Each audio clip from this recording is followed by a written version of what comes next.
Hello students, last lecture के अंदर हम लोग ह्यूमन आई और उससे रिलेटेड टॉपिक को स्टडी कर रहे थे। उससे पहले हम लोग ग्लास प्रिज्म को देखा था। हमारा आज का जो टॉपिक है वो ग्लास प्रिज्म से ही रिलेटेड है। अपना जो नेक्स्ट टॉपिक है that is dispersion of light, जो हम लोग पहले भी 10th क्लास में पढ़ चुके हैं। ठीक है, तो our next topic is dispersion of light. क्या होता है डिस्पर्शन? क्या पढ़ा था अपने 10th क्लास में कि भाई न्यूटन ने एक एक्सपेरिमेंट किया था। न्यूटन के एक्सपेरिमेंट में क्या था कि अगर कोई भी अपने पास वाइट लाइट होती है, उस वाइट लाइट को अगर हम इंसिडेंट करवाएं किसी भी प्रिज्म पर, अपने पास लाइट एक वाइट लाइट है ना, सॉरी ये अपने पास लाइट एक प्रिज्म है। इस प्रिज्म पर अपनी वाइट लाइट को इंसिडेंट करवा रहे हैं। इसको जाना ऐसे चाहिए, पर ये क्या होगा, ऐसे डिविएट होगी अपने एक्चुअल पाथ से। तो जब भी ये लाइट रे किसी प्रिज्म पर इंसिडेंट होगी, तो प्रिज्म पर इंसिडेंट होने पर ये एक्चुअली में 7 कंपोनेंट्स कलर में डिवाइड हो जाएगी। ठीक है, वो जो 7 कंपोनेंट्स कलर होंगे 3, 4, 5, 6, 7, 3,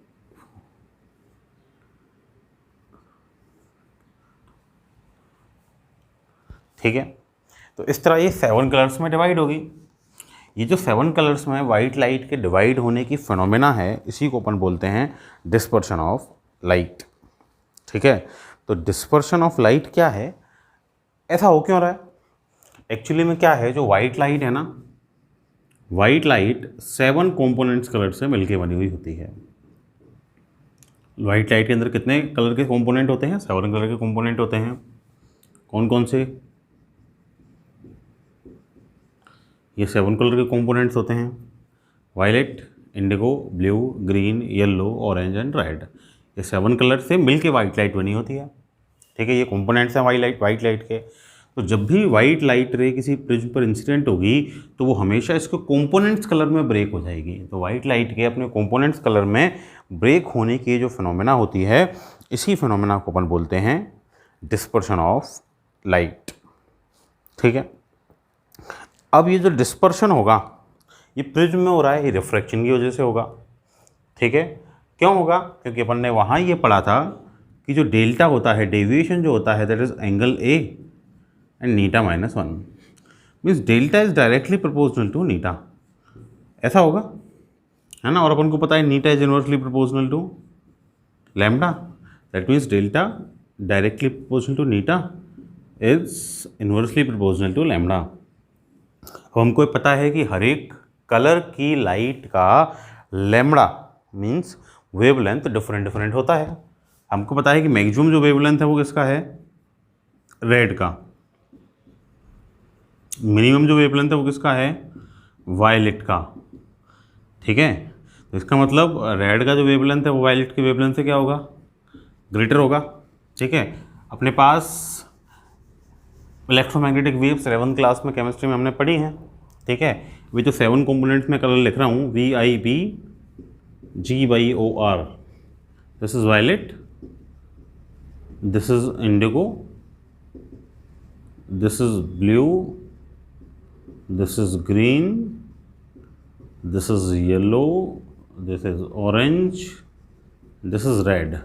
इसमें क्या है, जैसे अपन वायलेट से रेड की साइड आते हैं तो लैम्डा क्या होता है? इंक्रीज होता है। That means lambda violet will be less than lambda of indigo, will be less than lambda of blue, will be less than lambda of green, will be less than lambda of yellow, will be less than lambda of orange and will be less than lambda of red। ठीक है, तो इसका मतलब ये हो गया कि जिसका लैम्डा ग्रेटर होगा, उसका नीटा स्मॉलर होगा, और उसके लिए जो डेविएशन है वो भी कैसा होगा? स्मॉलर होगा। इसका मतलब ये हो गया कि लैम्डा ऑफ आर, ठीक है, lambda of R means red का जो लैम्डा होगा, वेवलेंथ है, वो क्या होता है? वो ग्रेटर होता है किससे? वायलेट से। इसका मतलब ये है कि डेविएशन जो होगा किसका? रेड का, वो स्मॉलर होगा किसके? डेविएशन ऑफ वायलेट से।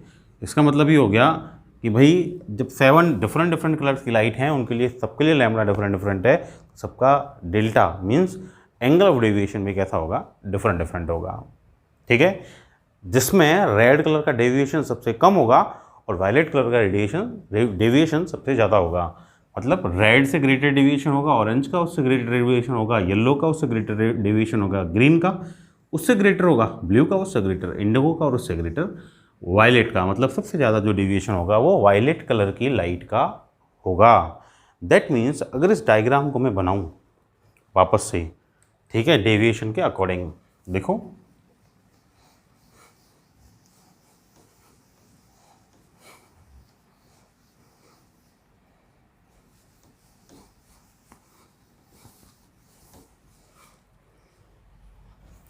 ये मेरा प्रिज्म,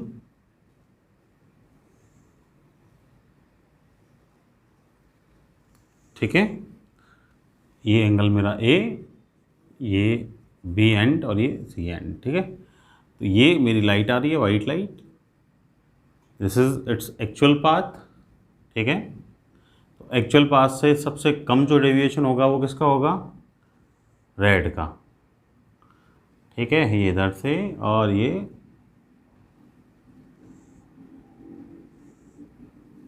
इधर से और ये ऐसे, ठीक है भाई। तो ये जो डेविएशन हो रहा है ये एक्चुअल पाथ से, इसका देखो ये इतना डेविएशन है, इसका देखूँ मैं तो ये इतना डेविएशन है, ठीक है। तो ये डेविएशन रेड का हो गया, ये डेविएशन वायलेट का हो गया, ठीक है। डेल्टा वी से मैंने रिप्रेजेंट कर दिया।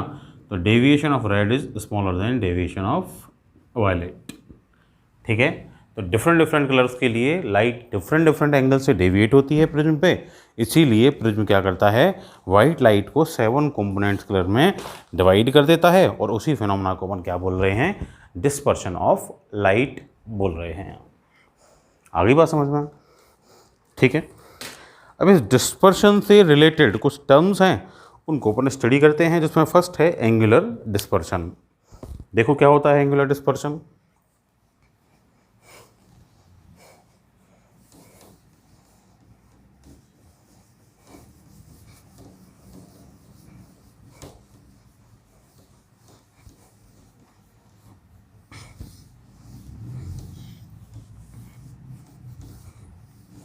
देखो अब अपनी वाइट लाइट जो है उसका एक्चुअल पाथ ये था, मतलब इनिशियल लाइट का पाथ ये था, उससे रेड का डेविएशन कितना हुआ है, डेल्टा आर, ठीक है। वायलेट का डेविएशन कितना हुआ है, डेल्टा पी। तो ये जो डिफरेंस है ना किस किस का, एंगल का, किस किस के बीच में, वायलेट के बीच में और रेड के बीच में। ये वायलेट का डेविएशन ये वाला, और ये रेड का डेविएशन, तो इन दोनों का जो डिफरेंस है ना, डेल्टा वी और डेल्टा लैम्डा वी और लैम्डा आर का डेविएशन डिफरेंस, इसको अपन क्या बोलते हैं, इसको अपन बोलते हैं एंगुलर डेविएशन, और इसको अपन रिप्रेजेंट करते हैं किससे, ओमेगा से, ठीक है। तो this angular deviation is the difference between what, deviation of violet and deviation of red. अब उनको पता है कि भाई डेविएशन ऑफ वायलेट कितना होगा, फॉर्मूला है मेरे पास, एंगल है नीटा -1, ये फॉर्मूला है अपने पास। तो डेल्टा वी क्या हो जाएगा, एंगल है तो सेम रहेगा, नीटा किसका आ जाएगा, वी का आ जाएगा -1, एंड डेविएशन किसका, रेड का कितना होगा, एंगल है तो वही सेम, और नीटा ऑफ रेड और माइनस का क्या हो जाएगा 1, ठीक है। दैट मीन्स ओमेगा क्या हो जाएगा, this will be angle A Neeta V -1 minus angle A eta R -1। That means जो ओमेगा होगा that is angle A and eta V minus angle A and minus angle A and eta R minus minus plus angle A, ठीक है। ये तो cancel out हो जाएगा, तो omega equal to क्या हो जाएगा, angle A Neeta V minus का नीटा R. This will be the angular dispersion, ठीक है। So this difference between the deviation of violet and deviation of red is called angular dispersion, ठीक है भाई। इस तरह अपन दोनों के डिफरेंसेस को कैलकुलेट कर सकते हैं। इसी से रिलेटेड सेकंड टर्म अपनी है डिस्पर्सिव पावर। क्या होती है डिस्पर्सिव पावर, अगर अपन इस एंगुलर डिस्पर्शन को कंपेयर करें किसके साथ, मीन कलर के डेविएशन के साथ। मीन कलर का डेविएशन, तो मीन कलर कौन, मीन कलर नाम से पता चल रहा है, मतलब मिडिल में आना चाहिए। मिडिल में कौन सा कलर आता है? देखो अपन जब ये लिखते हैं BIBGYOR 7 कंपोनेंट कलर्स में, मुझे मिडिल में कौन दिख रहा है? ग्रीन दिख रहा है, but green is not mean colour. Mean colour जो है वो कौन है? येलो कलर है। येलो कलर मीन कलर क्यों है? क्योंकि भाई ये जो लैम्डा है ना, अपन बोल रहे हैं कि भाई लास्ट ईयर में अपन ने पढ़ा होगा इलेक्ट्रोमैग्नेटिक वेव के अंदर केमिस्ट्री में, कि जैसे अपन इधर से इधर आए तो लैम्डा इंक्रीज हुआ, इधर से इधर जाएंगे रेड से वायलेट की तरफ तो फ्रिक्वेंसी म्यू इंक्रीज होगी। ठीक है, तो ये येलो कलर है उसकी फ्रिक्वेंसी और उसका वेवलेंथ जो है वायलेट और रेड इनके बीच में क्या होता है? मीन वैल्यू अटेन करता है, मीन वैल्यू कंटेन करता है। तो येलो के लैम्डा की वैल्यू और म्यू की जो वैल्यू है, फ्रिक्वेंसी की वैल्यू और वेवलेंथ की जो वैल्यू है वो कैसी है? मीन वैल्यू है इन दोनों का। ग्रीन की नहीं है, ग्रीन दिख सेंटर में रहा है लेकिन उसकी वैल्यू सेंटर में लाए नहीं करती लैम्डा और न्यू के लिए। ठीक है, तो जो अपना मीन कलर है वो किसको बोलते हैं अपन? येलो को बोलते हैं। ठीक है, तो मैं क्या बोल रहा हूँ, डिस्पर्सिव पावर अपन को स्टडी करनी है किसकी? प्रिज्म की। तो डिस्पर्सिव पावर मतलब अपन कंपेयर करेंगे किसको? इस डिस्पर्शन को, एंगुलर डिस्पर्शन को किसके साथ? मीन कलर के डेविएशन के साथ। और मीन कलर का डेविएशन मतलब येलो कलर के डेविएशन के साथ, तो उस कंपैरिजन को अपन क्या बोलेंगे? डिस्पर्सिव पावर बोलेंगे। ठीक है, तो निकालो dispersive power. Dispersive power theta से रिप्रेजेंट कर लूँ, क्या हो जाएगी? Delta V minus delta R, मतलब डिफरेंस का कंपैरिजन किसके साथ? डेल्टा ऑफ येलो के साथ। अब उनको पता है कि भाई डेल्टा ऑफ V तो क्या होगा? एंगल A नीटा V माइनस 1, डेल्टा R क्या होगा? एंगल A नीटा R माइनस 1, और डेल्टा येलो क्या हो जाएगा? Angle A Neeta yellow minus का 1। ठीक है, थीटा इक्वल टू क्या हो गया? डेल्टा V एंगल A नीटा V माइनस 1 माइनस का एंगल A नीटा R माइनस का 1 में क्या हो जाएगा? एंगल A नीटा Y माइनस का 1। ठीक है, क्या हो जाएगा भाई? ये अभी सॉल्व किया था इसको, तो angle A Neeta B minus का नीटा R and this is angle A Neeta of Y minus 1। ठीक है, थीटा क्या आ जाएगी? डिस्पर्सिव पावर नीटा V माइनस का नीटा R on Neeta of Y माइनस का 1। This will be the comparison of dispersive angular dispersion and the mean dispersive power Neeta Y minus 1। सो ये अपनी हो जाएगी क्या? Dispersive power. किसकी है डिस्पर्सिव पावर? ये डिस्पर्सिव पावर है प्रिज्म की। ठीक है भाई, अपने नेक्स्ट टॉपिक पर मूव करते हैं। अपना जो नेक्स्ट टॉपिक है that is scattering of light. देखो क्या होता है scattering of light.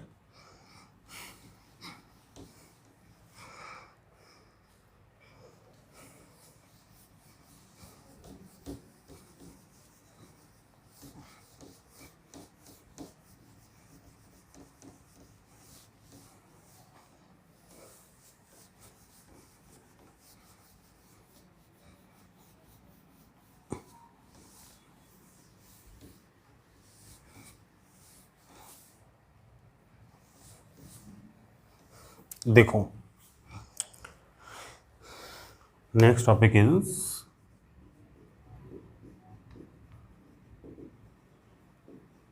Scattering of light. क्या होता है स्कैटरिंग? देखो अपन ने पहले तो रिफ्लेक्शन स्टडी किया था।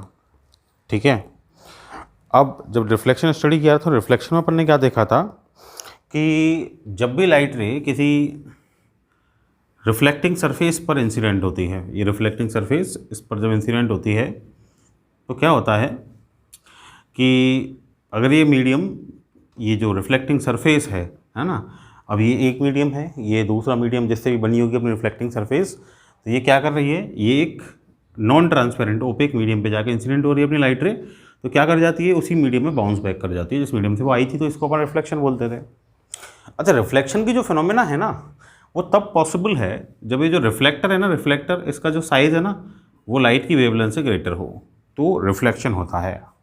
ठीक है, लाइट की जो भी वेवलेंथ है, जिस भी कलर की लाइट आ रही है वो वेवलेंथ अपने लास्ट ईयर केमिस्ट्री में पढ़ी है। ठीक है, यहाँ भी पढ़ेंगे EM वेव जब अपन पढ़ेंगे। तो अगर लाइट की जो वेवलेंथ है उससे अगर अपने रिफ्लेक्टर का साइज़ बड़ा है तो अपनी जो लाइट रे है वो क्या करेगी, रिफ्लेक्शन करेगी। ठीक है, और रिफ्लेक्शन के लॉज को फॉलो करेगी, मतलब I=R हो जाएगा। और वो दूसरा जो लॉ था कि भाई नॉर्मल इंसिडेंट रे और रिफ्लेक्टेड रे वो सेम प्लेन में हो जाएंगी। ठीक है, लेकिन अगर ऐसा हो कि भाई ये जो साइज़ है ना रिफ्लेक्टर का, ये A लेस देन लैम्बडा हो जाए, ठीक है, तो उस केस में जो फिनोमेना होगी ना, उस फिनोमेना को हम बोलेंगे स्कैटरिंग। उस समय ये रिफ्लेक्टर ना बोल के इसको क्या बोलेंगे, स्कैटरर बोलेंगे, स्कैटरर।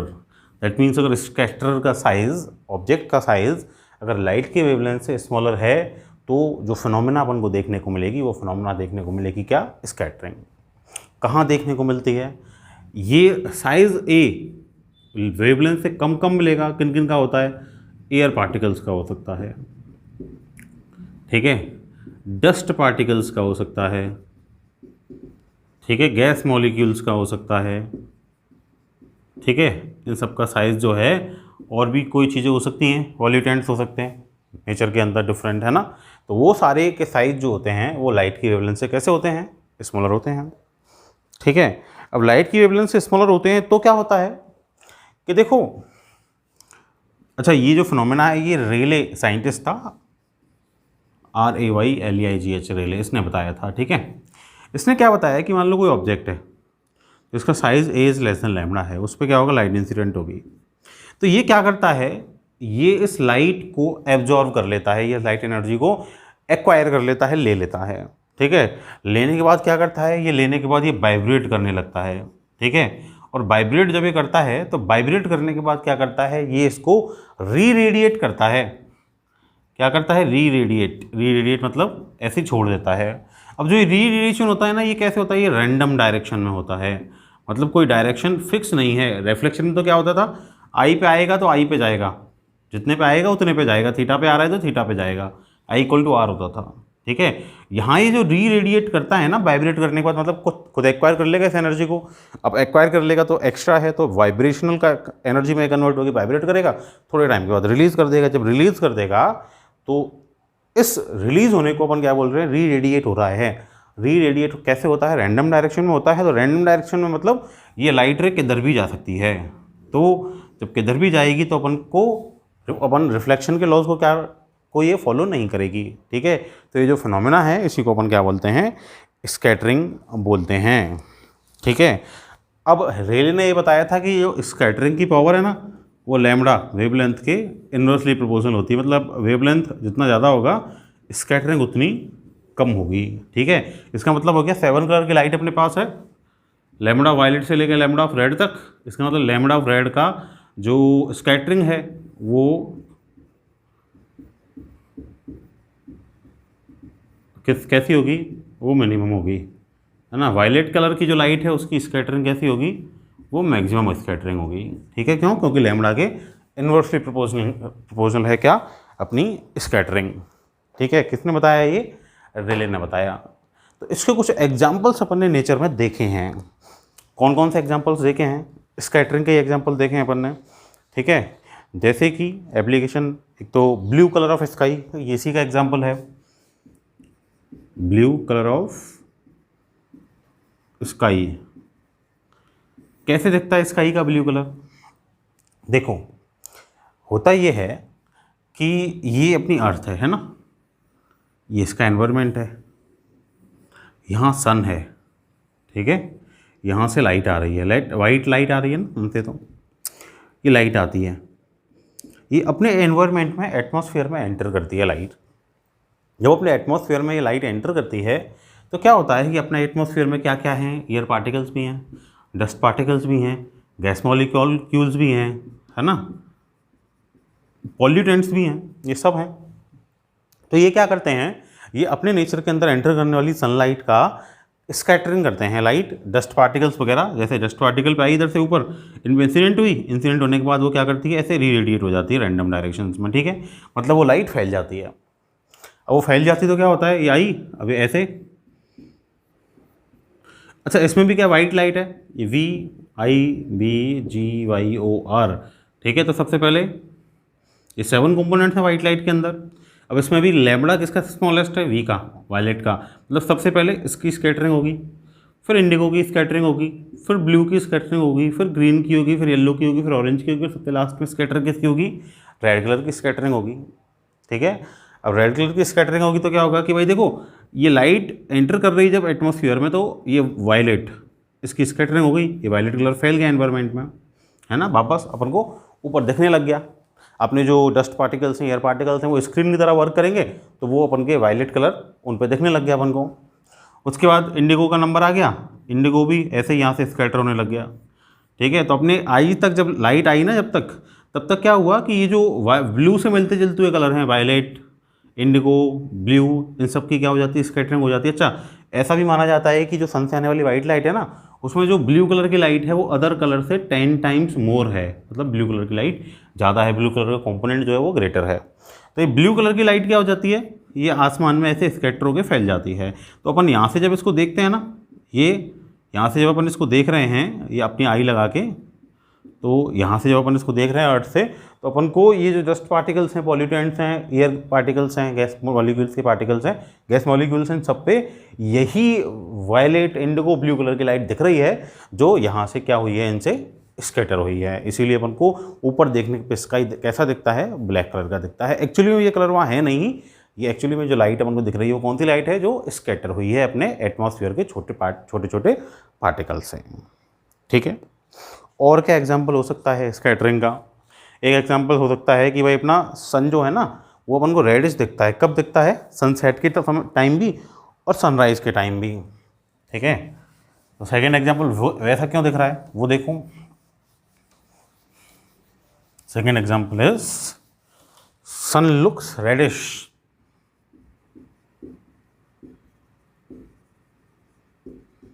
while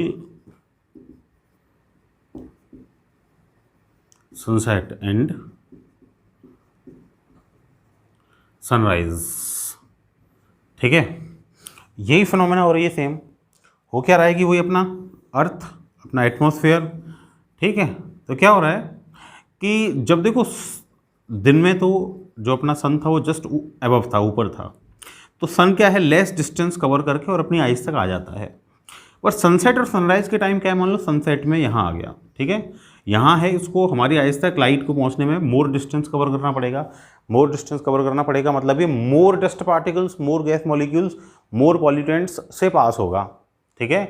तो मोर स्मॉल पार्टिकल से पास होगा तो क्या होगा कि वह स्कैटरिंग भी ज़्यादा टाइम तक होगी। तो देखो, वायलेट की हो गई, इंडिगो की हो गई, ब्लू की हो गई, ग्रीन की भी होने लग जाएगी, येलो की भी होने लग जाएगी। मतलब ये जो सारे कलर्स हैं ना, इनकी तो स्कैटरिंग होगी, तो ये तो ऐसे ये स्कैटर होके ये फैल जाएंगे, ठीक है। मतलब ये जो लाइट आ रही है ना, वाइट लाइट, इसमें से वायलेट भी निकल गया, इंडिगो भी निकल गया, ब्लू भी निकल गया, ग्रीन निकल गया, येलो निकल गया। अब क्या होता है कि हमारी आइज तक आते आते इसके अंदर ओनली या तो ऑरेंज और रेड कंपोनेंट ही बचते हैं, बाकी कंपोनेंट्स बहुत स्मॉल क्वांटिटी में बचते हैं। तो जब मेजर कंपोनेंट कौन बचे, ऑरेंज रेड बचे, तो फिर जिस ऑब्जेक्ट से अपने पास, जिस सोर्स से अपने पास लाइट आ रही है, वो सोर्स पर वो कैसा दिखेगा, जिस कलर की लाइट अपनी आई के अंदर एंटर करेगी वैसा दिखेगा। तो कौन से कलर की कर रही है लास्ट में, ऑरेंज रेड, है ना, या रेड, इन कलर से कर रही है, बाकी कंपोनेंट्स वेरी स्मॉल हैं। तो इसका मतलब अपन को सन कैसा दिखेगा, इसका मतलब अपन को सन दिखेगा रेडिश। क्यों, क्योंकि रेड कंपोनेंट उसके अंदर कैसा रह गया, ग्रेटर रह गया, ठीक है भाई। तो ये रीजन है किसका, सनसेट और सनराइज के टाइम सन के रेडिश दिखने का। और कोई अपन ने देखा है क्या एग्जाम्पल इसका, स्कैटरिंग का? और भी अपन ने देखा है कि भाई देखो, जितने डेंजर सिग्नल्स होते हैं ना, ये बताने के लिए भाई आगे खतरा है, ऐसा बताने के लिए जितने भी सिग्नल होते हैं ना, वो सब के सब सिग्नल रेड होते हैं, ऐसा अपन ने देखा होगा, ठीक है। अपन स्टॉप के लिए जो लाइट लगाते हैं वो भी रेड होती है ना। All the danger signals are red,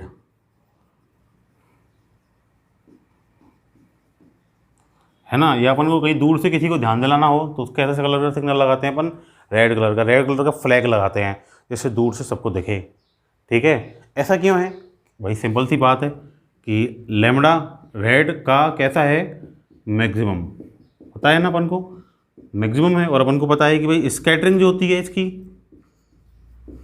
वो कैसी होती है, इसकी स्कैटरिंग होती है मिनिमम। ठीक है, तो क्या होगा कि भाई मान लो रेड कलर कहीं से चला, है ना, रेड कलर की लाइट है, ठीक है, तो ये क्या करेगा, ये डस्ट पार्टिकल्स वगैरह जो भी एटमॉस्फेयर में है, पॉल्यूटेंट वगैरह, इनसे मिनिमम इसकी स्कैटरिंग होगी। मिनिमम स्कैटरिंग होगी तो ये अपनी आइज तक क्या आएगा, अपनी आइज तक इजीली विदाउट स्कैटर हुए पहुंच सकता है। डस्ट पार्टिकल्स, एयर पॉल्यूटेंट्स, है ना, एयर मॉलिक्यूल्स, गैस मॉलिक्यूल्स, इनके थ्रू होके भी, एयर पार्टिकल्स इनके थ्रू होके भी, तो क्या होगा कि ये इसका स्कैटरिंग नहीं होगी, है ना, स्कैटरिंग नहीं होगी तो क्या होगा, यहाँ से चला तो अपन को ईजिली ये हमारी आइज तक विदाउट स्कैटर हुए पहुँच सकता है। तो इसीलिए अपन क्या करते हैं, सारी जगह पे ये रेड कलर यूज़ करते हैं, क्योंकि रेड कलर की लाइट होगी, स्कैटर नहीं होगी, सीधा हमारी आइज तक आएगी और अपन उसको ईजिली देख सकते हैं। ठीक है, इसलिए डेंजर सिग्नल भी कैसे होते हैं, रेड होते हैं। तो दिस वाज स्कैटरिंग। ठीक है, अब बहुत कम टॉपिक, एक तो एस्ट्रोनॉमिकल टेलीस्कोप और एक माइक्रोस्कोप इस चैप्टर के अंदर बचे हैं। उसके बाद अपन इस चैप्टर को नेक्स्ट लेक्चर के अंदर एंड कर देंगे। आपके जो क्वेश्चंस हैं वो क्वेश्चंस इस चैप्टर में से कर लें आप। एक फार्मूला ऑफ रिफ्रैक्शन और लेंस मेकर फार्मूला में से काफ़ी सारे क्वेश्चंस एग्जाम्स के अंदर आते हैं। ठीक है, तो उनको आप करें। That's all for today, thank you.